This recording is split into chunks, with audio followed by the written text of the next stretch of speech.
నా పేరు గోళ్ల రమేష్. నేను సింగరేణిలో డిప్యూటీ జనరల్ మేనేజర్గా పనిచేస్తున్నాను. Singareni SC ST JAC chairman గాను, అదేవిధంగా Singareni ST employees association state ప్రెసిడెంట్గా కూడా ఉంటున్నాను. ఇప్పుడు మీకు అందరికీ తెలుసు, గత 3-4 రోజులుగా సింగరేణి నైని కోల్ బ్లాక్ విషయంలో టెండర్లలో అవకతవకలు జరిగాయి.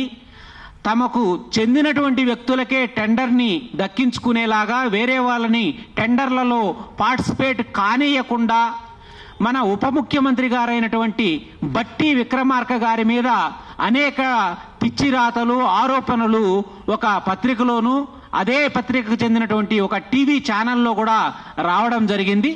దీని మీద ఇక్కడ తెలంగాణ రాష్ట్రంలో ఉన్నటువంటి అనేక దళిత సంఘాలమైనటువంటి మేము ఈ విషయం మీద కూలంకషంగా మాలో మేము చర్చించుకుని వాస్తవాలు ఏంటి అని చెప్పి ఒకసారి నిర్ధారణకు వచ్చిన తర్వాత దీన్ని తెలంగాణ సమాజంలో ఉన్నటువంటి ప్రజలందరికీ కూడా వాస్తవాలు తెలియాలి.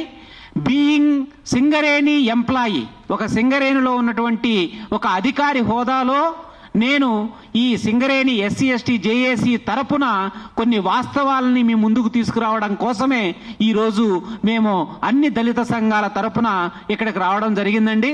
ఇక్కడ సింగరేణికి సంబంధించిన SC ST and ST employees association మాత్రమే కాకుండా all India ST employees association వాళ్ళ ప్రతినిధులు వచ్చారు. నేషనల్ ప్రెసిడెంట్ పివి రమణ గారు, అదేవిధంగా national council for SC ST organisations Telangana state president doctor Arepalli Rajender గారు వచ్చారు. అదేవిధంగా పీపుల్స్ ఎడ్యుకేషన్ ట్రస్ట్ ఆయన ప్రెసిడెంట్ అయినటువంటి డాక్టర్ చొప్పర బాలకృష్ణ గారు వచ్చారు. మా దళితుల్లోనే అత్యంత విశిష్టమైనటువంటి దళితరత్న అవార్డు గ్రహీత అయినటువంటి జేబీ రాజు గారు ఇంకొక 5 నిమిషాల్లో ఈ మీ సమావేశానికి హాజరు కాబోతున్నారు. అదేవిధంగా మాకు ఇక్కడ భూక్యా కృష్ణమూర్తి అని చెప్పి సింగరేణి ఎస్టీ ఎంప్లాయీస్ అసోసియేషన్ రాష్ట్ర ప్రధాన కార్యదర్శి వచ్చాడు. అదేవిధంగా ఎస్టీ ఎంప్లాయీస్ అసోసియేషన్ అడ్వైజర్ అయినటువంటి రాష్ట్రానికి అడ్వైజర్ అయినటువంటి మాణిక్ రామ్ గారు, ఎస్సీ ఎస్టీ జేఏసీకి సంబంధించినటువంటి వివిధ హోదాల్లో ఉన్నటువంటి వ్యక్తులు కూడా వచ్చారు. ఇన్ని దళిత సంఘాలు ఇక్కడికి రావడానికి ప్రధాన కారణం ఏంటి అనంటే తెలంగాణలో ఒక కన్స్ట్రక్టివ్గా దళితులను రాజకీయంగా ఎదిగినటువంటి ప్రముఖ దళిత వ్యక్తుల్ని అణచివేయడానికి ఈ పత్రికా రంగంలో ఉన్నటువంటి కొంతమంది ప్రబుద్ధులు ఏ విధంగా ప్రయత్నం చేస్తున్నారు, వీటిని తెలంగాణ ప్రజలు విని చదివి ఎలా మోసపోతున్నారు అని నిజాల్ని బయట పెట్టడానికి ఈరోజు వచ్చాము. ఇప్పుడు సబ్జెక్ట్లోకి వెళ్తానండి. ఇప్పుడు ఒక పత్రిక ఏబిఎన్ ఆంధ్రజ్యోతిలోను, అదేవిధంగా ఏబిఎన్ ఛానల్లోనూ ఈ నైని బొగ్గు బ్లాక్ టెండర్లకు సంబంధించి ఆరోపణలు వచ్చాయి బట్టి విక్రమార్క గారికి అగైనిస్ట్గా. ఏమని వచ్చాయి? సింగరేణి అనేది గతంలో ముఖ్యమంత్రి వద్దనే ఉండేది, ఈ మధ్యనే కాంగ్రెస్ ప్రభుత్వం అధికారంలోకి వచ్చిన తర్వాత డిప్యూటీ చీఫ్ మినిస్టర్ ఆధీనంలోకి వచ్చింది అని రాశారు. ఇది శుద్ధ అబద్ధం అండి. సింగరేణి ఎప్పుడైనా కూడా ఎనర్జీ మినిస్టర్ కింద ఉంది తప్ప ముఖ్యమంత్రి దగ్గర ఏ రకమైనటువంటి ఆ అజమాయిషీలో లేదు. ఎనర్జీ మినిస్ట్రీ కిందకి సింగరేణి వస్తుంది. గతంలో జగదీశ్వర్ రెడ్డి గారు ఎనర్జీ మినిస్టర్గా ఉన్నప్పుడు ఆయన కింద ఉన్నింది. ఇప్పుడు ఎనర్జీ మినిస్టర్ బట్టి విక్రమార్క గారు కాబట్టి ఇప్పుడు బట్టి విక్రమార్క గారి దగ్గర ఉంది. ముఖ్యమంత్రి దగ్గరికి ఎప్పుడు వెళ్తాయి ఇష్యూస్? ఏవైనా పాలసీ ఇష్యూస్, స్టేట్ గవర్నమెంట్ కార్మిక ప్రయోజనాల కోసం ఏవైనా మేజర్ డెసిషన్స్ కానీ తీసుకున్నట్లయితే అలాంటి వాటి అనుమతుల కోసం రాష్ట్ర ప్రభుత్వం అనుమతి కావాలి కాబట్టి చీఫ్ మినిస్టర్ దగ్గరికి పోతారు తప్ప ఇంతకు మునుపు చీఫ్ మినిస్టర్ దగ్గర ఉండేది ఇప్పుడు డిప్యూటీ చీఫ్ మినిస్టర్ దగ్గరకు వచ్చింది అనేది వాస్తవం కాదు. Anybody can challenge on this point. ఒకటి నోట్ చేసుకోండి. రెండవ ప్రధాన ఆరోపణ అండి, వాళ్ళు పత్రికల్లో రాసినటువంటి వార్త, నైని బొగ్గు బ్లాక్ కి టెండర్ వేయడానికి ఒక కండిషన్ పెట్టారు. ఏం కండిషన్ పెట్టారు అనంటే ఫీల్డ్ విజిట్ చేసి, అంటే ఆ బొగ్గు బ్లాక్ ని ఒరిస్సాకి వెళ్ళి సందర్శించి మేము ఇక్కడ ఉన్నటువంటి బొగ్గు బ్లాక్ను సందర్శించాము, పరిస్థితుల్ని ఆకలింపు చేసుకున్నాము, ఏమేం కండిషన్స్ ఉన్నాయో తెలుసుకున్నాము అని చెప్పి వాళ్ళు అక్కడ ఉన్నటువంటి జనరల్ మేనేజర్తో సింగరేణి అధికారులతో మాట్లాడితే సింగరేణి అధికారులు ఫీల్డ్ విజిట్ సర్టిఫికేట్ ఇష్యూ చేస్తారు. ఆ సర్టిఫికేట్ని అటాచ్ చేసి మాత్రమే టెండర్లో పాల్గొనాలి అని ఉంది టెండర్లో. ఇది వాస్తవం. అయితే ఈ పత్రిక లేదంటే టీవీ చెప్పేదేంటి, ఫీల్డ్ విజిట్ సర్టిఫికేట్ని ఒకరికే ఇచ్చారు, మిగతా వాళ్ళకి ఇవ్వలేదు అనేటువంటిది ప్రధానమైనటువంటి ఆరోపణ. మిగతా వాళ్ళకి ఎందుకు ఇవ్వలేదు అని అంటే వాళ్ళని టెండర్ గారికి అనుయాయులైనటువంటి వాళ్ళకి టెండర్గా అబద్ధం, వాస్తవ విరుద్ధం. ఎందుకు అనేది నేను మీకు డీటెయిల్డ్గా ఎక్స్ప్లెయిన్ చేస్తా. Field visit certificate compulsory produce చెయ్యాలి అన్నది వాస్తవమే. అయితే ఈ ఫీల్డ్ విజిట్ కోసం వెళ్ళినప్పుడు కొంతమందికి ఆ సర్టిఫికేట్ ఇవ్వలేదు అని చెప్పి పత్రికలో రాశారు. అరే బాబు, టెండర్ బిడ్ సబ్మిట్ చేయడానికి 29, ఈరోజు 21, 29 వరకు గడువు ఉంది. ఇది మొదటి పాయింట్. అంటే నువ్వు వెళ్ళిన వెంటనే అక్కడ ఉన్నటువంటి జనరల్ మేనేజర్ సర్టిఫికేట్ ఇచ్చాడు కదా, నువ్వు విజిట్ చేసిన తర్వాత అక్కడ ఉన్నటువంటి పరిపాలనా సౌలభ్యాన్ని దృష్టిలో పెట్టుకొని 2 రోజుల తర్వాతనో 3 రోజుల తర్వాతనో 4 రోజుల తర్వాతనో ఆ ఫీల్డ్ విజిట్ సర్టిఫికేట్ ఇస్తారు. ఫీల్డ్ విజిట్ సర్టిఫికేట్ ఇవ్వకుండా అడ్డుకొని ఈ టెండర్ని తమ వాళ్ళకు దక్కించుకోవడానికి కుట్ర బన్నారు అని చెప్పారు కదా. మీరు ఒక్కసారి ఆలోచించండి పాత్రికేయులు, దయచేసి. ఎవరైనా ఫీల్డ్ని విజిట్ చేసిన తర్వాత సర్టిఫికేట్ కానీ సింగరేణి ఇవ్వకపోతే ఆ జనరల్ మేనేజర్ని జైల్లో పెట్టరా? ఎవరైనా కోర్టుకు వెళ్ళినా కంప్లైంట్ చేసినా, మేము ఫీల్డ్ విజిట్ చేసినా కూడా మేము ఈ సర్టిఫికేట్ మాకు ఇవ్వట్లేదు అని ఎవరైనా కోర్టుకు వెళ్తే ఇమ్మీడియట్గా అరెస్ట్ వారెంట్ ఇష్యూ చేస్తుంది. అంతటి ధైర్యం ఉద్యోగం చేసుకునేటువంటి సింగరేణి అధికారులకు ఉంటుందా? ఒక్కసారి మినిమం కామన్ సెన్స్ ఇది. ఈ మాత్రం ఆలోచన కూడా లేకుండా పిచ్చి పిచ్చి రాతలు రాస్తే ఏమని అనుకోవాలి చెప్పండి. టెండర్ డేట్ అయిపోయిందా? ఈ నెల 29 వరకు ఇంకా 8 రోజుల సమయం ఉంది. అదేవిధంగా ఇంకొక ముఖ్యమైనటువంటి విషయం కూడా మీకు చెప్పాలండి. ఏంటనంటే జనరల్గా టెండరు ఫ్లోట్ చేసిన తర్వాత ప్రీ బిడ్ మీటింగ్ అని పెడతారు. అంటే మేము టెండర్లో మాకింత బొగ్గు తీయాలి, సంవత్సరానికి 1 కోటి టన్నులు బొగ్గు తీయాలి, ఈ పని చేయాలి, ఆ పని చేయాలి అని టెండర్లో కండిషన్లు పెడతారు. ఆ టెండర్ వాళ్ళు రిసీవ్ చేసుకున్న తర్వాత ప్రీ బిడ్ మీటింగ్ అని పెడతారండి. అంటే బిడ్ దాఖలు చేసే ముందు, అంటే టెండర్ వేసే ముందు ఎవరైతే ఇంట్రెస్టెడ్ పార్టీలు కాంట్రాక్టర్లు ఉన్నారో వాళ్ళందరినీ కలిపి ప్రీ బిడ్ మీటింగ్ పెడతారు. పెట్టి అయ్యా మేము టెండర్లలో ఈ కండిషన్స్ అన్నీ పెట్టాము, ఈ కండిషన్స్ అన్నీ మీకు ఓకేనా, లేకపోతే ఈ కండిషన్లో ఏమైనా మార్పులు చేర్పులు చేయాలా, మీకేమైనా అభ్యంతరాలు ఉన్నాయా అని చాలా క్లియర్గా డిస్కస్ చేస్తారు. ఏ టెండర్కైనా ప్రీ బిడ్ మీటింగ్ ఉంటుందండి పెద్ద పెద్ద టెండర్లకి. అదే ప్రకారము నైని బొగ్గు బ్లాక్ టెండర్లో కూడా ఒక రోజంతా ప్రీ బిడ్ మీటింగ్ పెట్టారు సింగరేణి కాలరీస్లో, నాకు తెలిసిన సమాచారం ప్రకారం.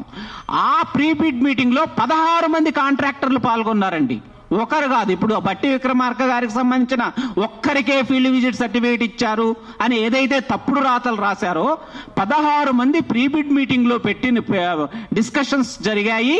అందులో మా డైరెక్టర్లు కూడా పాల్గొన్నట్లుగా నాకు సమాచారం ఉంది. అలాంటప్పుడు వాళ్ళకున్నటువంటి అభ్యంతరాలన్నీ చెప్తే వాటిని ఏం చేస్తారు అనంటే మళ్ళీ ఒక కమిటీ కూర్చుంటది. కమిటీ కూర్చొని ఏమని ఆలోచిస్తుందంటే, అరే మనం ఈ కండిషన్ పెట్టాం, ఈ కాంట్రాక్టర్లు దీన్ని ఈ విధంగా మార్పు చేయమంటున్నారు, దీన్ని ఈ విధంగా ఇంకొక మోడిఫికేషన్ తీసుకురమ్మంటున్నారు, ఇది చేయడం సబబా కాదా అని పెద్ద పెద్ద అధికారులతో ఉన్నటువంటి కమిటీ డిసైడ్ చేసి ఆ టెండర్కి కోరిజెండం అని ఇస్తారండి. కోరిజెండం అంటే సవరణలు ప్రతిపాదిస్తారు ఆ టెండర్కి. ఆ సవరణలు కోరిజెండం ఇచ్చిన తరువాత ఎప్పుడైతే టెండరు ఆఖరు గడువు 29వ తారీఖు జనవరి అన్నామో కనీసం ఇంకొక 20 రోజులు ఎక్స్ట్రాగా ఇస్తారు ఆ బిడ్ దాఖలు చేయడానికి. అంటే ఇదొక 10 రోజులు, అదొక 20 రోజులు, నెల రోజులు ఉందండి ఫీల్డ్ విజిట్ సర్టిఫికేట్ తీసుకోవడానికి. నెల రోజులు టైం ఉంటుంది.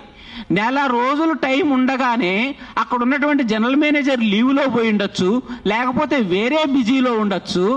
అట్లాంటి జనరల్ మేనేజర్ మాకు సర్టిఫికెట్ ఇవ్వలేదు, ఇదంతా కూడా ఒకరినే క్వాలిఫై చేయడానికి అని చెప్పి ఈ రకమైనటువంటి పిచ్చి రాతలు రాయడం అనేది ఎంతటి హాస్యాస్పదం, ఎంతగా దళిత జాతి నుంచి పుట్టి అత్యున్నత స్థాయికి చేరుకున్నటువంటి ఒక ఉప ముఖ్యమంత్రి స్థాయి వ్యక్తి మీద బురద చల్లడం అనేది ఎంతటి కుల కమ్యూనల్ హెజిమోని, కుల దురహంకారం అనేది మీరందరూ కూడా అర్థం చేసుకోవాలా. అదేవిధంగానండి ఇంకొక ఇంపార్టెంట్ విషయం మీకు చెప్తున్నాను. సింగరేణి ఈ ప్రస్తుతం ఉన్నటువంటి మార్కెట్ పరిస్థితుల్లో బొగ్గుకి భవిష్యత్తు అంధకారం కాబోతుందండి. నేను చెప్పేది చాలా మీరు నమ్మినా నమ్మకపోయినా వాస్తవం. ఎందుకు అనంటే రెన్యూవబుల్ ఎనర్జీ పెరిగిపోతుంది, పునరుత్పాదక ఇంధనం పెరిగిపోతుంది, రెన్యూవబుల్ ఎనర్జీ. థర్మల్ ఎనర్జీని తగ్గించేస్తున్నారు. ఎందుకు? కాలుష్యం ఎక్కువైపోయి మనము ఈ గ్లోబల్ వార్మింగ్ పెరిగిపోతుందని. సో రాను మనకి విపరీతంగా రెన్యూవబుల్ ఎనర్జీ, సోలార్ ఎనర్జీ రూపంలో కానీ లేకపోతే హైడ్రో ఎనర్జీ రూపంలో కానీ ఇట్లా రెన్యూవబుల్ ఎనర్జీ పెరిగిపోతుంది, థర్మల్ ఎనర్జీ తగ్గిపోతుంది. సింగరేణికి ఉన్నటువంటి అత్యంత దురదృష్టకరమైనటువంటి విషయం ఏంటి అనంటే సింగరేణి యొక్క బొగ్గు ధర కోల్ ఇండియాతో కంపేర్ చేస్తే 3 రెట్లు అధికంగా ఉందండి. 3 times price is 3 times higher than the coal India price. ఎందుకు అనంటే మన దగ్గర 1 టన్ను కోల్ తీయాలి అని అంటేనండి 7 క్యూబిక్ మీటర్ల మట్టిని తీస్తే తప్ప 1 టన్ను బొగ్గు రాదు. అది మనకు ప్రకృతి పరంగా మనకున్నటువంటి కష్టం. అదే కోల్ ఇండియాలో 1.5 మిలియన్ క్యూబిక్ మీటర్ మట్టి తీస్తే 1 టన్ను కోల్ ఇమీడియట్ గా వచ్చేస్తుంది. మనకు 7 నుంచి 8 యావరేజ్ గా చెప్తున్నా, 7 నుంచి 8 క్యూబిక్ మీటర్ల మట్టి తీస్తేనే 1 టన్ను కోల్ దొరుకుతుంది. దానివల్ల మన యొక్క ధర 3 రెట్లు అధికంగా ఉంది. ఇప్పుడు ఏమవుతోంది? సింగరేణి బొగ్గు అమ్మడానికి ఎవరు కూడా కస్టమర్లు ముందుకు రావట్లేదు. ఇప్పుడున్నటువంటి పరిస్థితుల్లో గత సంవత్సర కాలం నుంచి ఎవరు కూడా సింగరేణి బొగ్గు కొనడానికి ముందుకు రావట్లేదు. ఎందుకు రావట్లేదు? జెన్కో ఉంది కదా, ఏపీ జెన్కో ఉంది, కర్ణాటక పవర్ జనరేషన్ కార్పొరేషన్ ఉంది, ఆంధ్రప్రదేశ్ పవర్ జనరేషన్ కార్పొరేషన్ ఉంది. మరి వాళ్ళు కొంటున్నారు కదా అని మీకు అనుమానం రావచ్చు. నేను చెప్తున్నా, గుర్తుపెట్టుకోండి. పవర్ జనరేట్ అయితే ఆ పవర్ని ఎవరు కొంటారు? డిస్కంలు కొంటారు. డిస్కంలు మీకు తెలుసో తెలీదో, తెలంగాణలో ఉన్నటువంటి డిస్కంలు కూడా టీఎస్ జెన్కో దగ్గర నుంచి పవర్ తీసుకోకుండా ఓపెన్ మార్కెట్ లో పవర్ కొంటున్నాయి డిస్కంలు. ఎందుకు కొంటున్నాయో తెలుసా? ఈ టీజీ జెన్కో పవర్ కంటే కూడా బయట ఓపెన్ మార్కెట్ లో తక్కువ ధరకి పవర్ దొరుకుతుంది. మరి వీళ్ళ దగ్గర ఎందుకు కొనాలా ఎక్కువ రేటు పెట్టి అని చెప్పి బయట ఓపెన్ మార్కెట్ లో తక్కువ ధరకు కొంటుంది. తక్కువ ధరకు కొనడం వల్ల ఏమవుతుంది? జెన్కోలు వాళ్ళు థర్మల్ ఎనర్జీ ఎలక్ట్రిసిటీని ప్రొడ్యూస్ చేయాల్సిన అవసరం రావట్లే.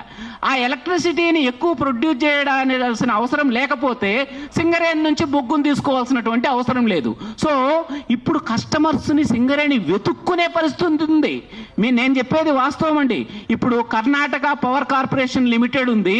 ఆ Karnataka power corporation limited Singareni తోటి బొగ్గు తీసుకోవడానికి పీపీఏ అంటారు, పవర్ పర్చేజ్ అగ్రిమెంట్ అంటారు.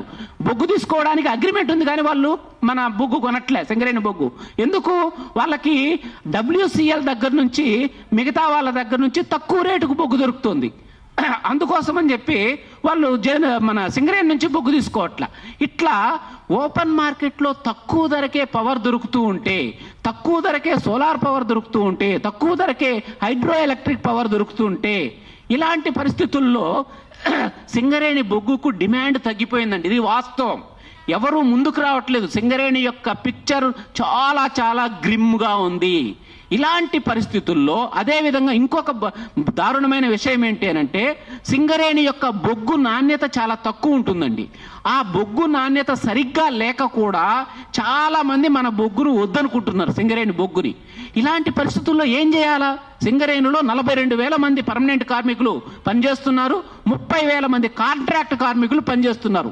ఈ 70,000 మందికి చుట్టుపక్కల కొన్ని లక్షల మంది ఆధారపడి జీవిస్తున్నారు. మరి వీళ్ళ భవిష్యత్తు అంధకారంలోకి పోయేటువంటి పరిస్థితి వస్తోంది అని తెలిసినటువంటి deputy chief minister Bhatti Vikramarka గారు, అదేవిధంగా సింగరేణి మాజీ CMD అయినటువంటి శ్రీ ఎన్ బలరాం IRS గారు వీళ్ళిద్దరూ కలిసి ఎంత అద్భుతమైనటువంటి సంస్కరణల్ని సింగరేణిలో తీసుకొచ్చారో చెప్తే మీరందరూ కూడా కనుబొమ్మలు పైకి ఎగరేసి ఆశ్చర్యంతో చూస్తారు.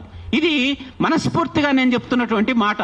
బొగ్గుకు డిమాండ్ తగ్గిపోయి when Singareni is going to face A grim picture, అప్పుడు వీళ్ళు ఏం చేశారు అనంటే రాజస్థాన్ నైనీ కోల్ బ్లాక్ వెళ్ళి deputy chief minister Bhatti Vikramarka గారు ఎప్పుడైనా సింగరేణిలో సిఎండ్ఎండి కాకుండా ఏ ఉప ముఖ్యమంత్రి కానీ ఎనర్జీ మినిస్టర్ కానీ చీఫ్ మినిస్టర్ కానీ సింగరేణి గురించి వేరే రాష్ట్రాలకు వెళ్ళి డిస్కస్ చేసిన సందర్భాలు ఉన్నాయా? బట్టి విక్రమార్క గారు ఈ ఎనర్జీ మినిస్టర్ అయిన తర్వాత ఒరిస్సాకి 2 సార్లు వెళ్ళారండి.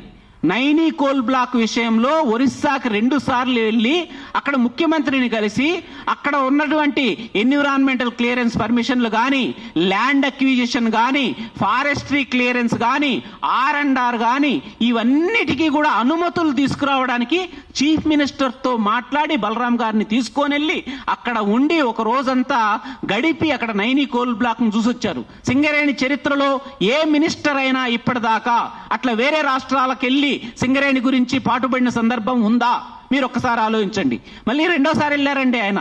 2వ సారి వెళ్ళి ఏం చేశారు తెలుసా? ఇప్పుడు దాకా చెప్పిన నేను సింగరేణి బొగ్గు రేటు 3 రెట్లు అధికంగా ఉంది కోల్ ఇండియా కంటే అని.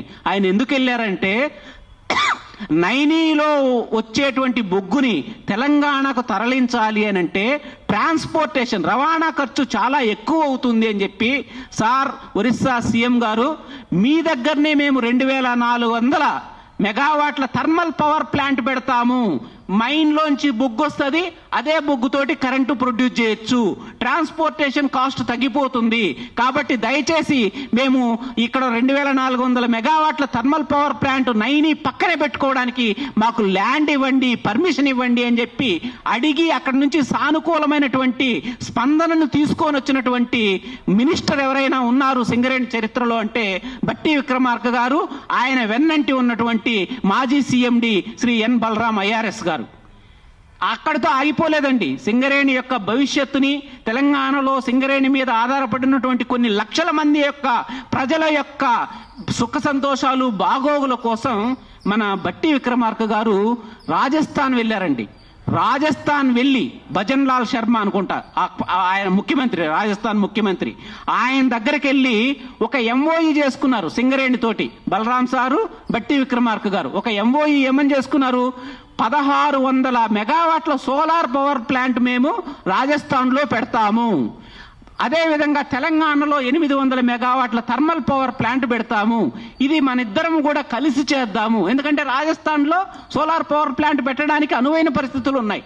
అందుకోసం అని చెప్పి అక్కడికి వెళ్ళి 1600 మెగావాట్ల సోలార్ పవర్ ప్లాంట్ కోసం ఎంఓయూ చేసుకొని వచ్చారు. 70% సింగరేణి పెట్టుబడి, 30% రాజస్థాన్ గవర్నమెంట్ పెట్టుబడి. ఏ చీఫ్ మినిస్టర్ అయినా, ఏ ఎనర్జీ మినిస్టర్ అయినా, ఏ ఉప ముఖ్యమంత్రి అయినా సింగరేణి 130 సంవత్సరాల చరిత్రలో ఆ విధంగా మీదేసుకొని భుజాలు. అంతకు మునుపు సింగరేణి అంటే చైర్మన్ అండ్ మేనేజింగ్ డైరెక్టర్లు మాత్రమే సింగరేణిలో కనిపించేదండి. ఇప్పుడు డిప్యూటీ చీఫ్ మినిస్టర్ గారు, ఇప్పుడు చీఫ్ మినిస్టర్ని, ఒరిస్సా చీఫ్ మినిస్టర్ని సింగరేణి సీఎండీ పోయి మాట్లాడితే పనులు అవుతాయా? ఒక ఉప ముఖ్యమంత్రి అక్కడికి వెళ్ళి మాట్లాడితే ఆ రెస్పాన్స్ వేరుంటది. అందుకే నైనీ కోల్ బ్లాక్ లో ఈరోజు ఏప్రిల్ 2025 నుంచి బొగ్గు ప్రారంభమైంది అని అంటే that credit, entire credit goes to deputy chief minister Bhatti Vikramarka and also ex CMD Shri N Balram IRS గారు. ఇట్లా చెప్పుకుంటూ పోతే సింగరేణినండి గాడిలో పెట్టడానికి వీళ్ళు అనేక కార్యక్రమాలు చేశారు. మామూలు చెప్తే సరిపోదు మీకు. ఇప్పుడు కర్ణాటకలో అసలు ఏ కోల్ మైనింగ్ కంపెనీకి లేని విధంగా కర్ణాటకలో బంగారం, రాగి గనులకు అన్వేషణ లైసెన్స్ సాధించగలిగిందండి. క్రిటికల్ మినరల్స్ అంటారు. సో బంగారం, కాపర్ మైన్స్ కి ఎక్స్ప్లోరేషన్ లైసెన్స్ వచ్చింది 30 సంవత్సరాల పీరియడ్కి. అదేవిధంగా రేర్ ఎర్త్ ఎలిమెంట్స్ అంటారు. రేర్ ఎర్త్ ఎలిమెంట్స్ అంటే ఆర్టిఫిషియల్ ఇంటెలిజెన్స్ లో రేర్ ఎర్త్ ఎలిమెంట్స్ 70% చైనా మీద ఆధారపడుతున్నాం మనం. అసలు దేశంలో ఎక్కడైనా ఈ ఆలోచన వచ్చిందా? సింగరేణిలో ఆ రేర్ ఎర్త్ ఎలిమెంట్స్ ని అన్వేషణ చేయడం కోసం ఐఐటి హైదరాబాద్ తోటి, అదేవిధంగా ఒరిస్సాలో ఉన్నటువంటి పెద్ద పెద్ద ఇన్స్టిట్యూట్స్ తోటి ఎంఓయూ కుదుర్చుకొని కొత్తగూడెంలో స్టార్ట్ చేశారు. ఇట్లా చెప్పుకుంటూ పోతే పత్రికా విలేకరులు పెద్ద పెద్ద వాళ్ళంతా ఉన్నారు. నేను సింగరేణిలో తెలిసిన వ్యక్తిగా నేను ముందు మాట్లాడుతున్నాను, కానీ వీళ్ళందరూ కూడా చాలా పెద్ద పెద్ద నాయకులు. అయినా సరే నేను యాజ్ ఏ సింగరేణియన్గా మీకు చెప్పుకుంటూ పోతే ఇలాంటివి ఎన్నో ఉన్నాయండి. అసలు క్యాత్ ల్యాబ్ 75 కోట్లు పెట్టి గోదావరి కనిలో క్యాత్ ల్యాబ్ పెడుతున్నారండి. ఎక్కడని మీరు ఆలోచించారా? ఆ క్యాత్ ల్యాబ్ గోదావరి కనిలో పెడితే అక్కడ కేవలం సింగరేణి కార్మికులకే కాదండి, ఆ చుట్టుపక్కల ఉన్నటువంటి డిస్ట్రిక్ట్స్, నియోజకవర్గాల్లో ఉన్నటువంటి అందరూ ప్రజలకు హార్ట్ సంబంధిత, గుండె సంబంధిత వ్యాధులు ఏదొచ్చినా సరే ఇమీడియట్గా ఆ క్యాత్ ల్యాబ్కి వెళ్ళిపోవాలి. అదర్వైజ్ మనం ఎక్కడికి రావాలా? హైదరాబాద్కు రావాలా. ఇంకా దీనికంటే కూడా బట్టి విక్రమార్క గారు చేసినటువంటి మరొక గొప్ప విషయం ఏంటి అని అంటే, ఊహించినటువంటి విషయము, సింగరేణి ఎంప్లాయీ అయి ఉండి, ఉద్యోగస్తుడు అయి ఉండి, బ్యాంక్ అకౌంట్ ఉంటే, శాలరీ బ్యాంక్ అకౌంట్ ఉంటే, వాడు సహజంగా చచ్చిపోయినా, యాక్సిడెంట్లో చచ్చిపోయినా 1,25,00,000 రూపాయలు ఇచ్చేటట్లుగా అరేంజ్ చేశాడండి. బలరాం గారు, బట్టి విక్రమార్క గారు బ్యాంకర్స్తో సమావేశమై, eligibility is only to have salary account in the nationalised banks. 1,25,00,000 ఇవ్వాలి. అవును. ఆ ప్రీ బిడ్డింగ్ మీటింగ్ కి ఎవరెవరు వచ్చారు? ఇప్పుడు ఆంధ్రజ్యోతికి సంబంధించిన వాళ్ళు, అలా అనుకున్నటువంటి వాళ్ళు ఎవరైనా వచ్చారా సార్? అక్కడ ప్రెస్ మీట్ కాదు, అది ప్రీ బిడ్ మీటింగ్. అంటే కాంట్రాక్ట్ ఎవరైతే ప్రాస్పెక్టివ్ బిడ్డర్స్ అంటారు, అంటే ఎవరైతే టెండర్ వేయాలనుకుంటున్నారో పెద్ద పెద్ద కాంట్రాక్ట్, ఇప్పుడు సుసి ఇన్ఫ్రాటెక్ అని, ఏఎంఆర్ అని, అట్లాంటి వాళ్ళు వస్తారు. పత్రికా విలేకరులు పోరు. మనం ఎవరైతే టెండర్ సబ్మిట్ చేయాలనుకుంటున్నామో వాళ్ళు 16 మంది వచ్చారండి. 16%. వాళ్ళ పేర్లు నా దగ్గర, మీకు కావాలంటే నేను తర్వాత సంపాదించిస్తాను, అది ఓపెన్ డాక్యుమెంటే.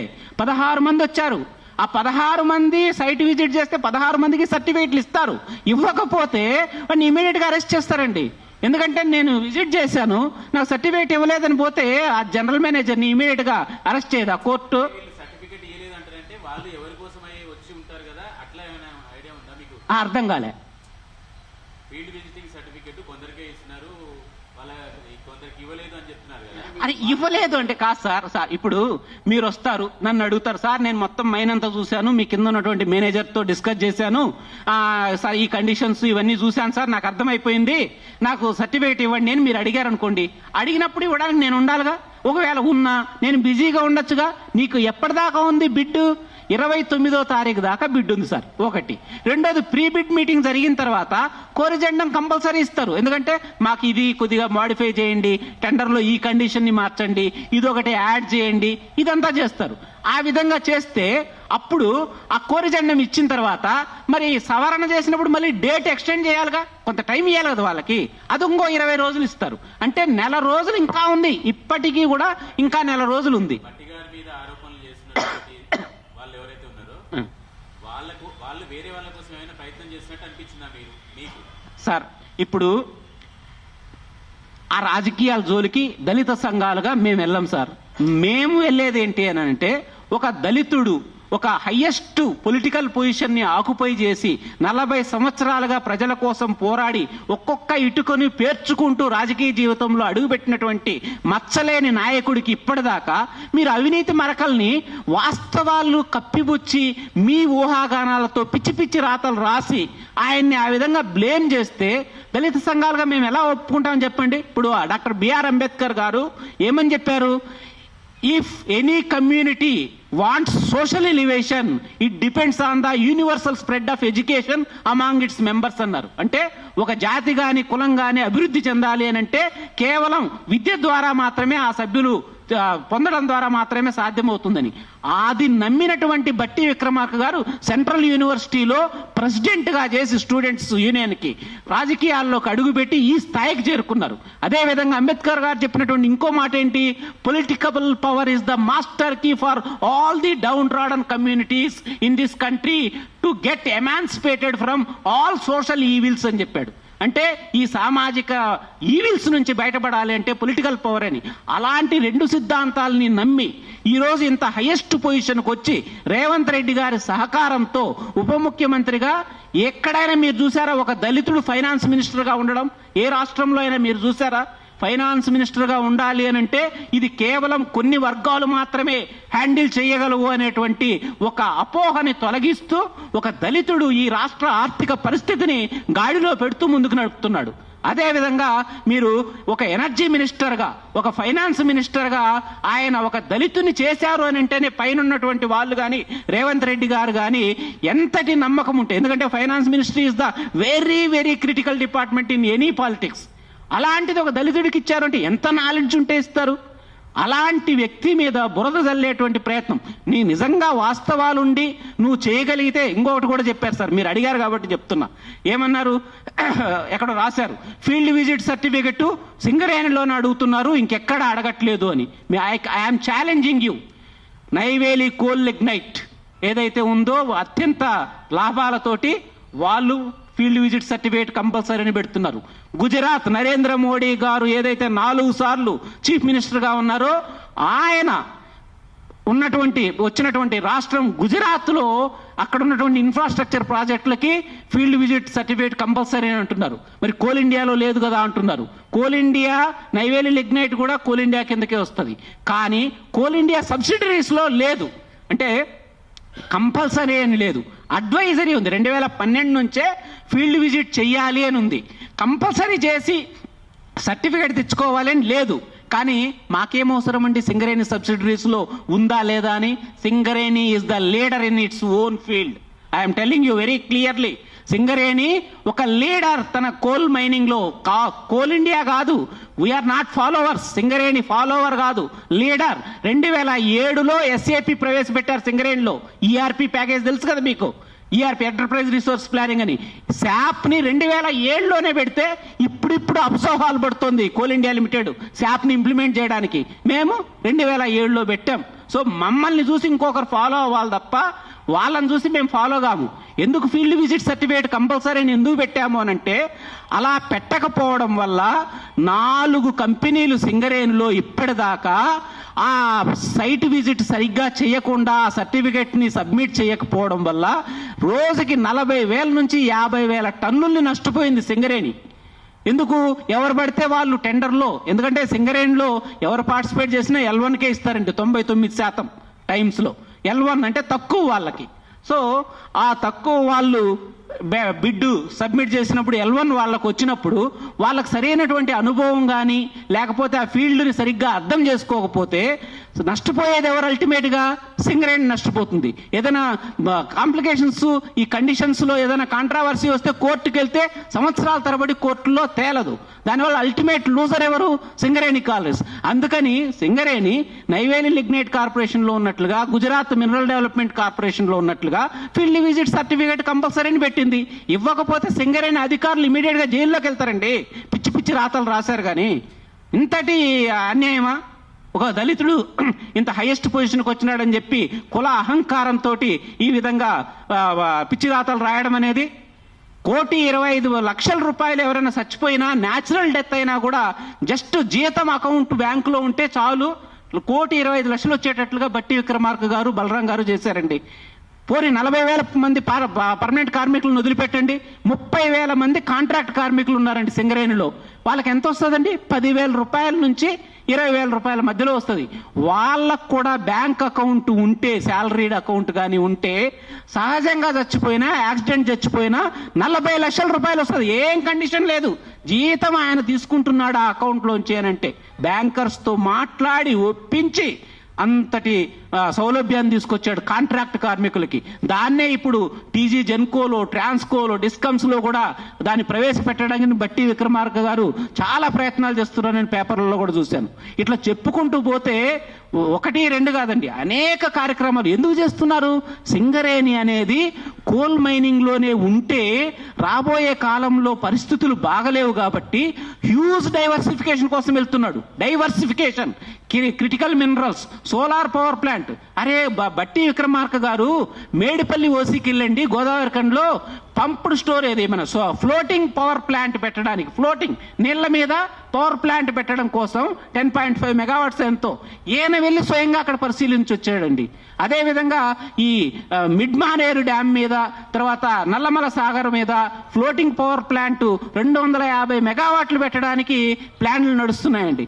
ఇంతటి సింగరేణి యొక్క ప్రజల యొక్క బాగోగుల్ని, అక్కడ సింగరేణి బెల్ట్కు అతి దగ్గరగా ఉన్నటువంటి భక్తి విక్రమార్క గారు అక్కడ ఉన్నటువంటి ఈ బొగ్గుగని కార్మికుల యొక్క పరిస్థితుల మీద పూర్తి అవగాహన ఉంది కాబట్టి ఆయన సింగరేణిని ఒక పాజిటివ్ డైరెక్షన్లో వైబ్రెంట్గా తీసుకెళ్తూ ఉంటే పిచ్చి పిచ్చి వాస్తవ అతీతమైనటువంటి ఆరోపణలు చేసి ఈ విధంగా భట్టి విక్రమార్క గారి మీద ఈ పిచ్చి పిచ్చి రాతలు రాస్తే ఇక్కడ ఉన్నటువంటి మా జేబీ రాజు గారు దళిత రత్న లిమ్కా బుక్ ఆఫ్ రికార్డ్స్లోకి ఎక్కారు. ఆయన జీవితం గత 50-60 సంవత్సరాలుగా దళిత జాతికి అంకితం చేశారు. ఇలాంటి పెద్దవాళ్ళ యొక్క ఆలోచనలతోటి మేము ఒక కార్యాచరణ రూపొందించుకుంటాం.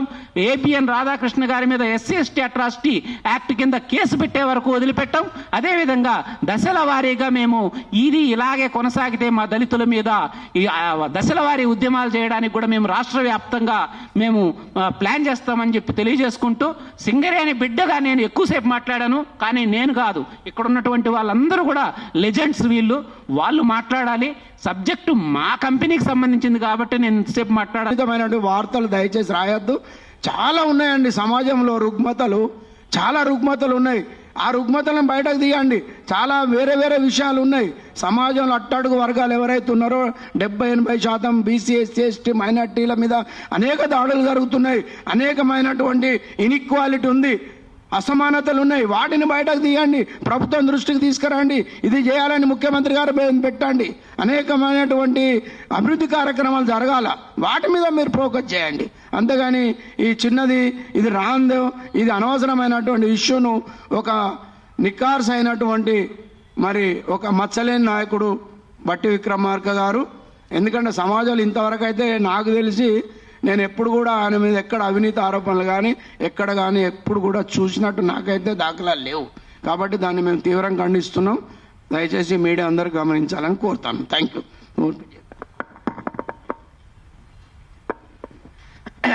మా భీష్మాచార్యులు జేబీ రాజు గారు మాట్లాడే ముందు అఖిల భారత గిరిజన ఉద్యోగుల సంఘం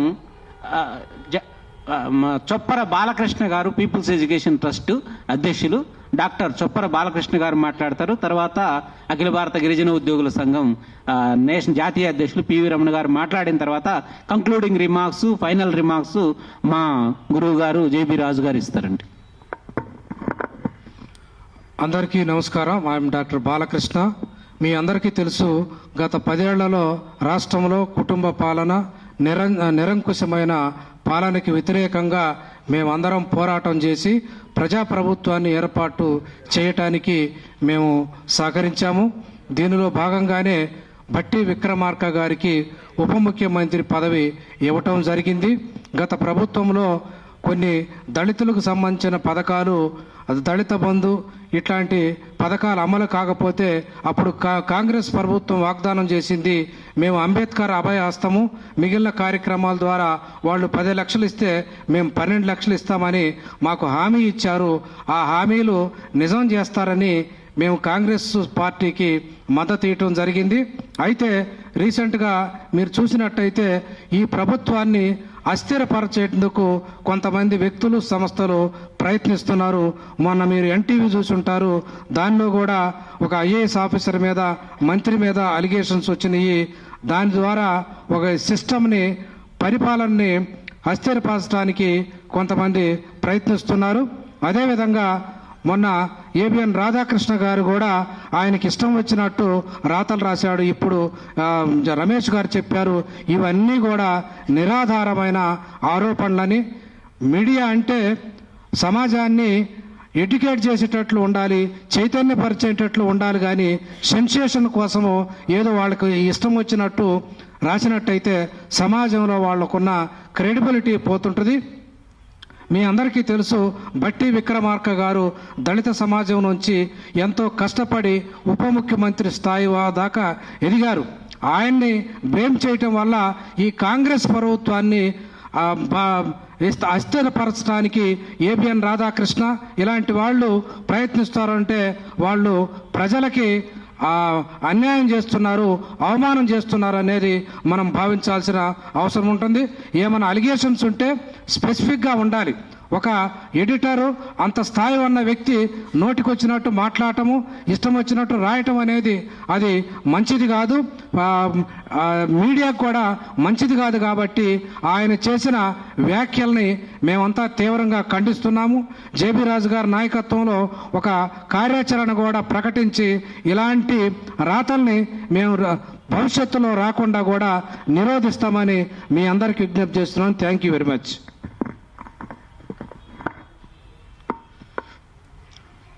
నా పేరు పివి రమణ, జాతీయ అధ్యక్షుడిని, all India scheduled tribes employees association. ఈరోజు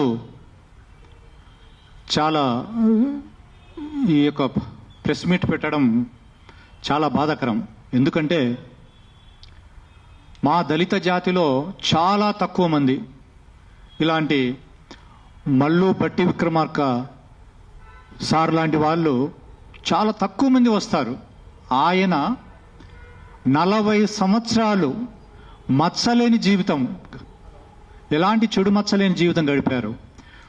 మరి అలాంటి ఒక దళిత నేత పైన ఇలాంటి బురద చల్లడము చాలా బాధాకరమైన విషయం. మరి ఆయన వైఎస్ రాజశేఖర రెడ్డి గారితో ఉన్నారన్న కోపమా, లేదా ఇక్కడ జరిగినవన్నీ అందరికీ తెలుసు, కానీ ఎవరిని ఏమనలేక ఒక దళిత వర్గానికి చెందినవాడు ఇలాంటి వ్యక్తిని ఏమన్నా ఊరుకుంటారు అన్న కోణంలో ఈ విధంగా చేశారా, లేదా ఇంతటి స్థాయికి ఎదిగాడు ఇలాంటి దళిత వ్యక్తిని మళ్ళీ దించేయాలి, రివర్స్ పంపించేయాలని అనే ఉద్దేశంతో చేశారో మరి అర్థం కావటం లేదు. ఇది మాకు చాలా బాధాకరమైన విషయం.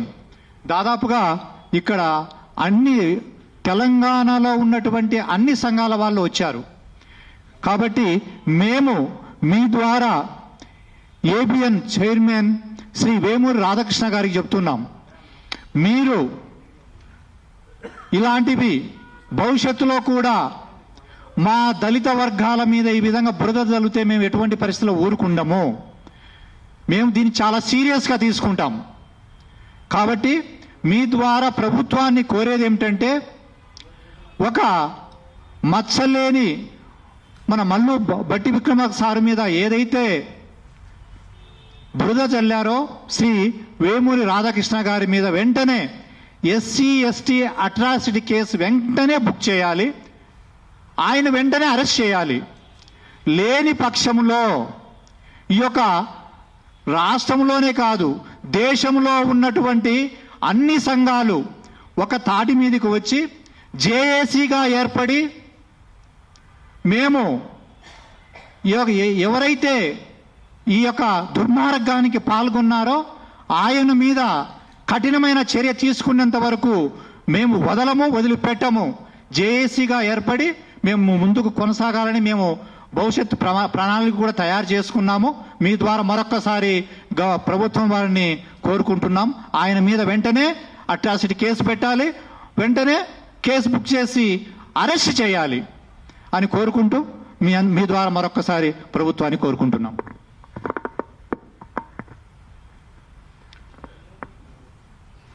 ప్రెస్ మిత్రులందరికీ, మీడియా మిత్రులకి నమస్కారాలు తెలియజేస్తున్నాను. మమ్మల్ని చాలా తీవ్రంగా కలచివేసిన సంఘటన ఇది. మమ్మల్ని ఒక్కళ్ళనే కాదు, ఇక్కడ కూర్చున్న 10 మంది కాదు, 1,50,00,000 మంది దళితుల్ని ఈ రోజున అవమానపరిచారు. ఏబిఎన్ ఆంధ్రజ్యోతి మరి చీఫ్ ఎడిటర్ రాధాకృష్ణ గారు మమ్మల్ని అందరినీ కూడా బాధాకరమైనటువంటి పరిస్థితిలోకి నెట్టివేశారు. ఆయనంటే గౌరవం ఉన్నప్పటికీ కూడా ఆయన్ని మేము ఈ రోజున విమర్శిస్తున్నామంటే దానికి చాలా బలమైన కారణం ఉంది. కాబట్టే మేము అన్ని సంఘాలు కూడా ఎస్సీ ఎస్టీ సంఘాలు ఒక తాటి మీదకు వచ్చి దీనిని ఈ రోజున ఎందుకు మీరు ఈ రకంగా మిస్యూజ్ చేస్తున్నారు, మీ పత్రికని యూజ్ చేయడం వేరు, మిస్యూజ్ చేయడం వేరు. ఎందుకంటే నేను 30 సంవత్సరాలు న్యూస్ ఎడిటర్గా ఆల్ ఇండియా రేడియోలో ఉన్నాను. అప్పటి నుంచి కూడా నాకు రాధాకృష్ణ గారు తెలుసు. ఆయన రిపోర్టర్గా ఉన్నప్పటి నుంచి కూడా నాకు బాగా తెలుసు. చాలా మంచి వ్యక్తి. పర్సనల్గా మాకు పర్సనల్గా ఏమీ లేదు ఆయన మీద అభిమానం తప్పించి. ఎందుకంటే నార్ల వెంకటేశ్వరరావు గారు ఉన్నప్పుడు ఎడిటర్గా మన బంజారా హిల్స్లోనే ఆయన ఇల్లు ఉండేది. దాని పేరు లుంబిని, ఆయన ఇంటి పేరు. మా ఆర్గనైజేషన్ పిలిస్తే చాలు వచ్చేవాడు. చాలా గొప్ప వ్యక్తి. భారతదేశంలో ఉన్న జర్నలిస్టుల్లో మరి టాప్ 10 జర్నలిస్టులో ఒకడాయన. అటువంటి ఆయన పేపర్ నడిపాడు. అందువల్ల ఇప్పటికీ నేను అది వచ్చినప్పటి నుంచి రాధాకృష్ణ గారు ప్రారంభించినట్టే మొట్టమొదటి బాబు సబ్స్క్రైబర్ నేనే అయి ఉంటాను. అంత రెస్పెక్ట్ ఉంది ఆ పేపర్ అంటే. దానికి ట్రెడిషను, చాలా గొప్ప ట్రెడిషన్ ఇవన్నీ ఉన్నటువంటి పత్రిక. అందువల్ల వ్యక్తిగతంగా మాకేమీ లేదు. కానీ మేము బాధపడేది ఏమంటే ఆయన ఒక తప్పుడు రోలు ప్లే చేస్తున్నాడు. ఏం తప్పుడు రోలు? ఎవరైతే బాగా పనిచేస్తున్నారో ప్రభుత్వంలో, ప్రజలకు మేలు చేస్తున్నారో వాళ్ళని సపోర్ట్ చేయవలసిన బాధ్యత మీడియాకు ఉంటుంది. ఎందుకంటే ప్రజాస్వామ్యంలో చాలా ప్రధానమైన రోల్ ప్లే చేస్తుంది కాబట్టి మీడియా. ఆయన ఎవరైతే మంచి నాయకులు ఉన్నారో, ఎవరైతే ప్రజల గురించి పాటుపడుతున్నారో, నిజాయితీగా పనిచేస్తున్నారో వాళ్ళని సపోర్ట్ చేయాలి. తప్పుడు పనులు చేసే వాళ్ళని ఖండించాలి. ఈ రెండు ప్రెస్ చేస్తూనే ఉంటారు. కానీ ఇప్పుడు మరి అది ఎందుకు ఆ మిస్టేక్ ఆయన చేయవలసి వచ్చిందో నాకైతే అర్థం కాదు. కానీ ఎందుకంటే ఆయన చాలా ఎదిగాడు. ఆయన జర్నలిజంలో ఈ రోజున చాలా లార్జెస్ట్ సర్క్యులేషన్ పేపర్గా ఎదుగుతుంది. ఈనాడు తర్వాత ఆ పేపరే ఉంది. కాబట్టి ఆయన ఇటువంటిది చేయడం అనేది మంచిది కాదన్న ఉద్దేశం. ఇక డిప్యూటీ సీఎం గారి సంగతి, ఆయన స్టూడెంట్ దశ నుంచి కూడా నాకు తెలుసు. మల్లు రవి గారిని, బట్టి విక్రమార్క స్కాలర్షిప్ల గురించి నా సహాయం తీసుకునే స్కాలర్షిప్లు కూడా నేను శాంక్షన్ చేయించినటువంటి సంఘటన. చాలా యాక్టివ్గా, చురుగ్గా స్టూడెంట్ డేస్ నుంచి కూడా మంచి వ్యక్తిత్వం కలిగినటువంటి వ్యక్తి. ఈ రోజున పార్టీలోకి వచ్చాక అపోజిషన్ లీడర్గా చూసాం. అద్భుతమైన రోల్ ప్లే చేశాడు. భయపడేవారు తక్కువ మంది ఉన్నప్పటికీ కూడా ఈ లీడర్షిప్లో ప్రజల సమస్య మీద ఆయన లేవనెత్తినటువంటి సమస్యలు అద్భుతం. అందువల్ల ఎంతో జాగ్రత్తగా నడుచుకుంటున్నాడు.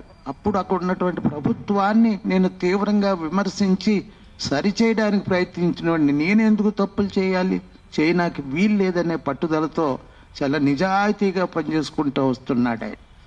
ఈ రోజున ఆయనకి ఇచ్చినటువంటి పోర్ట్ఫోలియో, మరి ఫైనాన్స్ మీన్స్ చాలా డిఫికల్ట్ పోర్ట్ఫోలియో. అది డబ్బులు లేవు అక్కడ. వచ్చిన సగం అంతా ఇంట్రెస్ట్ కట్టడానికి, గత ప్రభుత్వం చేసిన అప్పులు తీర్చడానికే సరిపోతుంది వాళ్ళ పని. అటువంటి సిచ్యువేషన్లో ఎంతో జాగ్రత్తగా ఫైనాన్స్ నడుపుతూ ముందుకెళ్తున్నాడు ఆయన. ఇప్పుడు ఇంధనం శాఖ ఉంది. ఇంధనం శాఖ ఆయనకు అర్హత లేదా? ఎందుకు ఆ మాట రాస్తాడు ఆయన ఆంధ్రజ్యోతిలోను? ఆయనకి ముఖ్యమంత్రికే మరి కంట్రోల్లో ఉండాలి, కానీ ఇది ఒక మంత్రి కంట్రోల్లో ఎందుకుంది ఈ పోర్ట్ఫోలియో అని అంటాడు ఆయన. ఈ ఒక మంత్రి అంటే ఆయన ఒక దళిత మంత్రి కాబట్టి అలాగ అన్నాడని మేము అనుకుంటున్నాం. ఇంకొక మంత్రి ఉంటే ఆయన అలాగ అనేవాడికి కాదు. ఎందుకంటే భారతదేశంలో కులాన్ని బట్టి మెరిట్ నిర్ణయించబడుతూ ఉంది వేలాది సంవత్సరాలుగా. అందువల్ల ఒక దళిత మంత్రికి ఇన్ని శాఖలు ఇచ్చారా అన్నది ఆయనలో ఉందేమో. మరి అట్లాగుంటే ఎందుకు ఆయనకు అర్హత లేదో రాస్తే పర్వాలేదు, కానీ అదేదో పెద్ద స్కామ్ నడుపుతున్నట్టు రాశాడు ఆయన. దాన్ని చదివితే మొత్తం అంతా కూడా ఇదేదో స్కామ్ లాగా తయారవుతుందన్నట్టు రాశాడు ఆయన. మరి ఎవరు ఎన్టీవీ ఆయనకేదో సెల్ఫిష్ ఇంట్రెస్ట్ ఉండొచ్చు, మనకు తెలియదు, కానీ అది రాశారు అందులో. ఆయన ఎన్టీవీ యొక్క సొలాబ్మెంట్ అందులో కొంత మెన్షన్ చేశాడు. సో అటువంటి నిజమైనటువంటి వార్తలు రాస్తే తప్పులేదు, ఫ్యాక్ట్స్ రాయాలి. కానీ ఈయనకి ఏమి సంబంధం ఉంది? మన మిత్రులు ఆ డిపార్ట్మెంట్లో మంచి ఉద్యోగం చేస్తూ అసోసియేషన్ నడుపుతున్నటువంటి గొల్ల రమేష్ గారు చాలా వివరంగా చెప్పుకొచ్చాడు. ఆయన ఏం చెప్పవలసిన పర్లేదు. ఆ సంస్థని ఏ రకంగా డెవలప్ చేయడానికి ఆయన ప్రణాళిక సిద్ధం చేశాడు. డైవర్సిఫికేషన్ ఆఫ్ ప్రాజెక్ట్స్ కింద దాన్ని ఆర్థికంగా నిలదొక్కునేటట్టు చేయడు. ఎందుకంటే ప్రమాదంలో పడుతుంది అది ఆర్థికంగా. దాన్ని నిలదొక్కుకోవడానికి చేస్తున్నటువంటి ప్రయత్నం ఏదైతే ఉన్నదో దానికి మీడియా సహకరించాలి. ఎందుకంటే ఇది 70,000 మంది మరి ఉద్యోగస్తులు అందరూ పనిచేస్తున్నారు. వాళ్ళ జీవితాలతో ముడిపడి ఉంది. ఇది ఒక రకంగా గుండెకాయ లాంటిది మన తెలంగాణకి. ఇంత పెద్ద కంపెనీ మరొకటి లేదు కాబట్టి దాన్ని కాపాడుకోవడానికి, దాన్ని వృద్ధి చేయడానికి, ప్రొటెక్ట్ చేయడానికి ఆయన చేస్తున్నటువంటి కృషి, నిజాయితీగా చేస్తున్న దాన్ని మరి ప్రజల మీద ఇంట్రెస్ట్ ఉంటే, ఉద్యోగస్తుల మీద ఇంట్రెస్ట్ ఉంటే దాన్ని సపోర్ట్ చేయవలసినటువంటి బాధ్యత ఆంధ్రజ్యోతి లాంటి మంచి మరి మీడియాకు ఉందని నేను భావిస్తున్నాను. దానికి విరుద్ధంగా ఆయన ఈ రకంగా ఆయన అన్పాపులర్ చేయడానికి ప్రయత్నం చేయడం అనేది, మోరల్గా దెబ్బ కొట్టడానికి ప్రయత్నం చేయడం అనేది ఆయన వ్యక్తిత్వం మీద దెబ్బ కొడుతున్నాడు ఆయన. ఇది చాలా మరి ఏ రకంగా కూడా హర్షణీయం కాదని నేను అంటున్నాను. ఒక పత్రిక అసలే ఇటువంటి యాటిట్యూడ్ ఉండకూడదు, పాలసీ ఉండకూడదు అని ఆయన కొన్ని మంచి నీతి సూత్రాలే అందులో రాసుకొచ్చాడు. నేను కాదన్ను. పేపర్లు ఏ రకంగా పనిచేయాలన్న, మేనేజ్మెంట్ ఏ రకంగా పనిచేయాలి, అందులో ఉన్న రిపోర్టర్స్ లేదు, వాళ్ళు ఏదన్నా వార్త ఇస్తే ఎవరిది తప్పు, మేనేజ్మెంట్ తప్ప, రిపోర్టర్స్ తప్ప, ఇవన్నీ కూడా కొంత మెన్షన్ చేశాడు ఆయన. చాలా నిజాయితీగానే రాశాడు అనిపించింది. కానీ ఆ నిజాయితీ బట్టి విక్రమార్క పట్ల లేదని నేను భావిస్తున్నాను. అదే పాలసీని మరి బట్టి విక్రమార్క పట్ల ఎందుకు లేదు? మీకు ముఖ్యమంత్రి గారి గురించి బాగానే రాశాడు, ఆయనకి ఏమీ సంబంధం లేదని రాశాడు. మరి ఎవరు చెప్పారు ఈయనకి? ముఖ్యమంత్రి గారికి చాలా ఇప్పుడున్న ముఖ్యమంత్రుల్లో భారతదేశంలో చాలా ఎఫిషియెంట్ ముఖ్యమంత్రి అని అందరూ మెచ్చుకుంటున్నారు. ఆయన మామూలు ముఖ్యమంత్రి కాదు. మేమంతా కూడా ఎంత అప్రిషియేట్ చేస్తున్నాం ఆయన. ఇంత మిత్రులు చెప్పినట్టు కాంగ్రెస్కి ఎప్పుడు చేయనోళ్ళు ఎందుకు సపోర్ట్ చేశామంటే ఒక దుర్మార్గ పాలన పోవాలి, మంచి పాలన రావాలనే దృక్పథం తప్పించి మాకు పొలిటికల్గా ఏ రకమైన ఆలోచన లేని వాళ్ళు, అటువంటి ఆర్గనైజేషన్ చరిత్ర కలిగిన వాళ్ళం మేమంతా కూడా. కాబట్టి మేమనేది ఏమంటే, ఏదైతే మీరు వాస్తవాలకి విరుద్ధమైనటువంటి రాతలు ఏమైతే రాస్తున్నారో ఇది అసత్యాలని మేము నమ్ముతున్నాం. అసత్యాన్ని ఎంతకాలం మీరు సత్యంగా చేయగలరు? దాన్ని ఏదో ఒక రోజున బట్టబయలవుతుంది. ఫ్యాక్ట్ అనేది తెలుస్తుంది ప్రజలకి కొంత తెలుసు ఇప్పటికే. అందువల్ల మేమనేది ఏమంటే, మీరు మళ్ళా మీ పత్రిక ద్వారానే దాన్ని సరిచేయవలసిన బాధ్యత ఉన్నది. మీ టీవీ ద్వారా దాన్ని సరిచేయవలసిన బాధ్యత, నైతిక బాధ్యత వహించండి. మీరు రాధాకృష్ణ గారిని మేము రిక్వెస్ట్ చేసేదంటే, నైతిక బాధ్యత ఉంది మీకు, ప్రజల పట్ల బాధ్యత ఉంది, ప్రజాస్వామ్యం పట్ల బాధ్యత ఉంది, ప్రభుత్వం పట్ల ఉంది, ప్రభుత్వం నడిపేటువంటి మంత్రుల పట్ల కూడా మీకు బాధ్యత ఉన్నది. ఎందుకంటే మీ మీడియా అది ఫోర్త్ ఎస్టేట్, అది అంత గొప్ప స్థాయి ఉన్నటువంటి ఆర్గనైజేషన్స్ అవన్నీ కూడా, దానికి ప్రతిబింబాలు మీరంతా కూడా ఆ ఫోర్త్ ఎస్టేట్కి. దాని యొక్క ప్రెస్టేజ్, దాన్ని నీతి నిజాయితీ కాపాడవలసిన బాధ్యత. మరి ఇటువంటి రాతలు రాసినప్పుడు ఇప్పుడు మీ నోటీస్కి మేము పబ్లిక్గా తీసుకొస్తున్నాం కాబట్టి సరిచేయవలసిన బాధ్యత మీకుంది. మేము ఏదైతే రాశామో మాకు అటువంటి ఇంటెన్షన్ ఏమీ లేదని చెప్పవలసిన బాధ్యత ఉంది. అసత్యాన్ని సత్యంగా మేము ఇది సత్యమని చెప్పవలసిన బాధ్యత మీ మీద ఉంది. అట్లా చెప్పకపోతే మేము ఇది వ్యక్తిగతంగా మీరు ఆయన కావాలని ఒక కులం పేరులో అవమానించినట్టు మేము భావిస్తాం. దళితుడు కాబట్టి మీరు ఆయన ఏదో రకంగా వ్యక్తిగతంగా హననం అంటాం కదా, క్యారెక్టర్ అసాసినేషన్ మీరు చేస్తున్నారు. ఇది కుల పేలుతోటే మీరు చేస్తున్నారు. ఒక తక్కువ కులవాడన్న ఉద్దేశంతో ఆయన్ని మీరు ఈ రకంగా అణిచివేయన చూస్తున్నారు. ఇది చాలా తీవ్రమైనటువంటి పరిణామాలకి దారితీస్తుంది. అంటే తీవ్రమైన పరిణామం అంటే ఏం చేస్తాము? ప్రజాశక్తిని కదిలిస్తాం. చాలా సెంటిమెంటల్ థింగ్ ఇది, చాలా ఈజీ కూడా. మాకు ప్రజాశక్తిని కదిలించడం చాలా తేలిక సెంటిమెంట్స్ మీద. ఒక తెలంగాణ సెంటిమెంట్స్ ఎంత బలంగా పనిచేస్తుందో దళితుల పట్ల ఎస్సీ ఎస్టీ బీసీ వాళ్ళకి జరిగినటువంటి అన్యాయాన్ని సహించలేక అంబేద్కర్ చైతన్యం వచ్చిన తర్వాత తిరుగుబాటు చేసే ఒక సోషల్ రాడికలిజం వచ్చింది దళితుల్లో. ఈ రాడికలిజాన్ని ఒక ఉద్యమంగా మలుస్తాము. ఇంకా పెద్ద స్థాయిలో స్టెప్ బై స్టెప్ కార్యాచరణ తయారు చేయబోతున్నాము. ఈ కార్యాచరణ ద్వారా అది ఉధృతం కాకముందే దీని మీద కరెక్టివ్ మెజర్స్ తీసుకోమని అడుగుతున్నాం. ఈ సరైనటువంటి పద్ధతిలో మీ పేపర్ని నడుపుతున్నారు, ఒప్పుకుంటాను. కానీ ఇంత బాగా నడుపుతున్నటువంటి పేపరు ఒక దళిత మంత్రి పట్ల ఎందుకు ఈ రకంగా వ్యవహరిస్తుంది? ఒక ప్రిజుడిస్తో, ఒక డిస్క్రిమినేషన్తో, ఒక తక్కువ చులకన భావం ఎందుకు మీరు చూపించవలసిన అవసరం వస్తుందని మేము బాధాకరంగా మాట్లాడుతున్న విషయంలో మీ మీద ఏమి కోపం లేదు. మాకు బాధ రగిలిపోతుంది. ప్రజలందరిలోనూ రగిలిన రోజున మీరు ఎక్కడుంటారు? ఎవరైనా, మీరనే కాదు ఎవరైనా ప్రజలు తిరుగుబాటు చేస్తే ఎక్కడుంటారు? పాలకులు లేదు, మీడియా సపోర్ట్ చేసే మీడియా ఎవరైనా సరే. అందుకని మేము ఈ కార్యక్రమంలో ఆయనకి ఒక రిక్వెస్ట్ చేస్తున్నాము, ఒక హెచ్చరిక కూడా చేస్తున్నాం. ఆయన పాజిటివ్గా స్వీకరిస్తారా? అందరికీ మంచిది. పాజిటివ్గా స్వీకరించరా? చాలా ఉధృతంగా జరుగుతుంది, ప్రజా ఉద్యమంగా మారుతుందని ఆయనకు ఒక హెచ్చరిక కూడా చేస్తున్నాం. Thank you very much.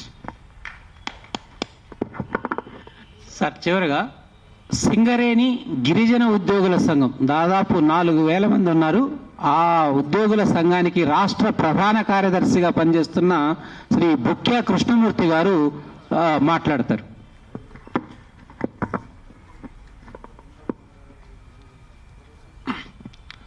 పాత్రికేయ మిత్రులందరికీ నమస్కారం.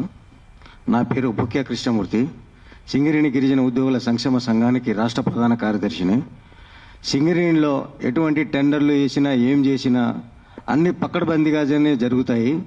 ఎటువంటి అవకతవకలకి కొంచెం కూడా తావు లేకుండా జరుగుతుంది. కానీ ఏబిఎన్ ఆంధ్రజ్యోతి రాధాకృష్ణ గారు ఈ మధ్య మన deputy chief minister Bhatti Vikramarka గారిపై అనేక అసత్య ఆరోపణలు చేయడం వలన మాకు గిరిజన దళిత సంఘాలుగా చాలా బాధేసింది. ఇటువంటి తప్పుడు రాతలు రాయకుండా మంచి జెన్యూనిటీ పత్రిక అంటే ఒక మార్గదర్శకంగా ఉండాలి, కానీ ఇలాంటి తప్పుడు సంకేతకాలు ప్రజల్లోకి వెళ్ళకూడదని మేము గిరిజన సంఘాలుగా అందరం చర్చించుకొని దీని మీద కార్యాచరణ రూపొందించి ఈ సమస్యని ఇక్కడితో రాధాకృష్ణ గారు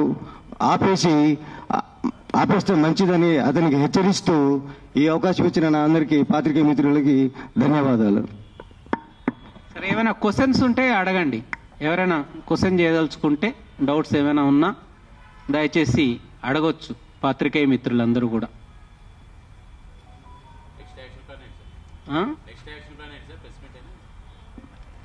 మా యొక్క డిమాండ్ ఒకటేనండి, ప్రధానమైనటువంటి డిమాండ్ ఏబిఎన్ రాధాకృష్ణ గారి మీద SC ST atrocity case book చేసి ఆయన్ని తక్షణమే అరెస్ట్ చేయాలి. అదేవిధంగా ఆయన స్వచ్ఛందంగా మా జేబీ రాజు సార్ చెప్పినట్లుగా ఆయన కరెక్ట్ చేసుకోవాలి. ఆయన చేసినటువంటి మిస్టేక్స్ని ఆయన పేపర్లో జరిగినటువంటి పొరపాటును స్వచ్ఛందంగా అంగీకరిస్తే ఓకే. లేదంటే మాత్రం మా జేబీ రాజు గారు, అదేవిధంగా మా పివి రమణ గారు, ఆరేపల్లి రాజేందర్ గారు, బాలకృష్ణ గారు, బుక్యా కృష్ణమూర్తి గారు, ఇలాంటి అనేక రాష్ట్ర దళిత నాయకులతోటి ఒక జేఏసీగా ఏర్పడి ఆందోళన కార్యక్రమాల్ని ఉధృతంగా చేస్తాం. ఆయన ఏవైతే తప్పుడు రాతలు రాశారో వాటిని సరిచేస్తూ ప్రకటన ఇవ్వాలి అనేది మా ప్రధానమైనటువంటి డిమాండ్. అది జరగకపోతే మాత్రం తీవ్రమైనటువంటి ఆందోళనలు. ఇప్పుడే జేపీ రాజు గారు చెప్పారు, చాలా సింపుల్ దళిత సెంటిమెంట్ని కానీ మేము ప్రజల్లోకి తీసుకెళ్తే తెలంగాణ సెంటిమెంట్ ఏ విధంగా దావానలంలాగా వ్యాపించి రాష్ట్రాన్ని సాధించుకున్నారో అదే పద్ధతిలో దళిత జాతి మొత్తం, ఎందుకంటే భగవంతుడు మాకు దైవమైనటువంటి అంబేద్కర్ గారి యొక్క భావజాలం నార్త్లో కంటే కూడా సౌత్లో ఎస్పెషలీ ఇలాంటి గొప్ప వ్యక్తుల వల్ల తెలంగాణ, ఆంధ్రప్రదేశ్లో చాలా ప్రబలంగా ఉంది. ఇక్కడ దళిత శక్తిని అడ్డుకునేటువంటి సామర్థ్యం ఏ వర్గానికి కూడా లేదు. కాబట్టి ఇక్కడ ఉన్నటువంటి చైతన్యం దేశంలో ఎక్కడా లేదు. కాబట్టి మేము ఆందోళనలు కానీ ఉధృతం చేస్తే ఆ అగ్నిలో అందరూ కూడా మాడి మసైపోయే అవకాశం ఉంది అని మాత్రం మేము చెప్తున్నాం. దయచేసి మాకు వ్యక్తిగతంగా ఎవరి మీద ఏ రకమైనటువంటి కోపం కానీ పగ కానీ ఇట్లాంటివి లేవు. ఓన్లీ సార్ మీకు దయచేసి ఇక్కడున్న పత్రికా మిత్రులకు ఒక మాట చెప్తా. అంబేద్కర్ గారు ప్రత్యేక నియోజకవర్గాలు కావాలి అని చెప్పి పూనా ఒడంబడిక ద్వారా సాధించుకున్నటువంటి వాటిని, కమ్యూనల్ అవార్డు ద్వారా సాధించుకున్నటువంటి వాటిని పూనా ఒడంబడికలో కోల్పోయాం. ఆ విధంగా కోల్పోవడం వల్ల మా దళిత జాతి బిడ్డలు ఎవ్వరూ కూడా హయ్యెస్ట్ పొజిషన్కి రాలేకపోతున్నారు రాజకీయాల్లో. అలాంటి అడ్డంకుల్ని కూడా దాటుకొని ఈరోజు బట్టి విక్రమార్క గారు డిప్యూటీ చీఫ్ మినిస్టర్ అయ్యారు అని అంటే ఎన్ని కష్టాలకు వచ్చితే ఈ పొజిషన్కి వస్తారు. అలాంటి వారి మీద చిన్న రాతతోటి వాస్తవాలు లేకుండా బురద జల్లితే అది మొత్తం దళిత జాతి గుండెల మీద కొట్టినట్లుగానే మేము భావిస్తున్నాం. కాబట్టి మా ప్రధానమైన డిమాండు, మీరు మీ యొక్క మిస్టేక్ని మా సార్ జేబీ రాజు గారు చెప్పారు, మీరు స్వచ్ఛందంగా మీరు దాన్ని రివర్స్ చేసుకోండి. మీరు రియలైజ్ అయ్యి పత్రికా ప్రకటన ద్వారా ప్రజలకు చెప్పండి. లేదంటే మాత్రం ఒక జేఏసీగా ఏర్పడి ఆందోళన కార్యక్రమాలు ఉధృతం చేస్తామని చెప్తున్నాం సార్. బట్టి విక్రమార్క గారు, బలరాం గారు, నేను చెప్తున్నాను, సింగరేణి ఉద్యోగుల కంటే ప్రజలకు ఎక్కువ చేశారండి. 27,000 మందికి జాబ్ మేళాలు నిర్వహించి కరీంనగర్, ఉమ్మడి కరీంనగర్ జిల్లా కానీ, వరంగల్ కానీ, ఆదిలాబాద్ కానీ, అదేవిధంగా ఈ ఖమ్మం డిస్టిక్, ఉమ్మడి ఖమ్మం డిస్టిక్ కానీ జాబ్ మేళాలు పెట్టి కంపెనీలన్నింటినీ ఇన్వైట్ చేసి సింగరేణి సంస్థ 27,000 మందికి నిరుద్యోగ యువతకి ఉద్యోగాలు ఇప్పించారు. ఎవరైనా చేస్తారా? అదేవిధంగా మీరు సింగరేణిలో ఏ ఏరియాకైనా పొండి స్కిల్ డెవలప్మెంట్ సెంటర్ అని పెట్టారు. అంటే నిరుద్యోగ యువకుల్ని పిలిచి వాళ్ళకి స్కిల్స్, ఇది అమ్మాయిలైతే టైలరింగ్, బౌటిక్, అదేవిధంగా అబ్బాయిలైతే refrigeration and air conditioning, dumper driving, లేకపోతే వెల్డింగ్, ఇట్లా అనేక కంప్యూటర్స్ మీద ఇట్లా స్కిల్ డెవలప్మెంట్ సెంటర్స్ పెట్టింది సింగరేణిలో. ఎవరు పెట్టారండి? ఇంతకు మునుపున్నాయి ఆ స్కిల్ డెవలప్మెంట్ సెంటర్స్? ఈ గత మన బట్టి విక్రమార్క గారు, బలరాం గారు వచ్చిన తర్వాతనే కదా ఈ స్కిల్ డెవలప్మెంట్ సెంటర్. దాని ద్వారా ఎంతమంది యువత స్వయం ఉపాధి పొందుతున్నారు. ఇంత సింగరేణి, ఇప్పుడు సార్ చెప్పారు, సింగరేణి అనేది తెలంగాణకి ఒక గుండెకాయ లాంటిది. దాన్ని ఎందుకు రక్షించుకోవాలని తపన పడుతున్నాడు బట్టి విక్రమార్క గారు? ఎందుకంటే ఆయన కూడా ఒక బొగ్గుగని కార్మికులకు చాలా దగ్గరగా ఉన్నటువంటి వ్యక్తి. మధిర నియోజకవర్గం, ఆయన ఖమ్మం నివాసం ఏర్పరచుకొని అక్కడ 40 సంవత్సరాలుగా సింగరేణిని దగ్గర నుంచి చూశాడు. వాళ్ళ భవిష్యత్తు కోసం హ్యూజ్ డైవర్సిఫికేషన్ పోతూ ఉంటే ఈ రకంగా బురద జల్లడం అనేది ఎంతవరకు సమంజసం? ఒక రాత రాయడం చాలా ఈజీ, కానీ దాని పర్యవసానం ఆ మోరల్ వాల్యూస్ దెబ్బతినేటువంటి విధంగా ఒక అత్యున్నత స్థాయి నాయకుడి మీదే ఆ రకమైనటువంటి దాడి జరిగితే మిగతా వాళ్ళ పరిస్థితి ఏందో ఆలోచించండి. దీన్ని కానీ మేము ఎదుర్కోకపోతే భవిష్యత్ తరాలకు మేము ఏం చెప్తాం చెప్పండి? తప్పకుండా మేము ఆలోచించి నిర్ణయం తీసుకొని తప్పకుండా మేము ఏం యాక్షన్ ప్లాన్ మేము అనౌన్స్ చేస్తామండి. థ్యాంక్ యూ అండి, థ్యాంక్ యూ వెరీ మచ్. మీకు ఇంతసేపు మీకు వెయిట్ చేసిన అందరికీ కూడా ధన్యవాదాలు.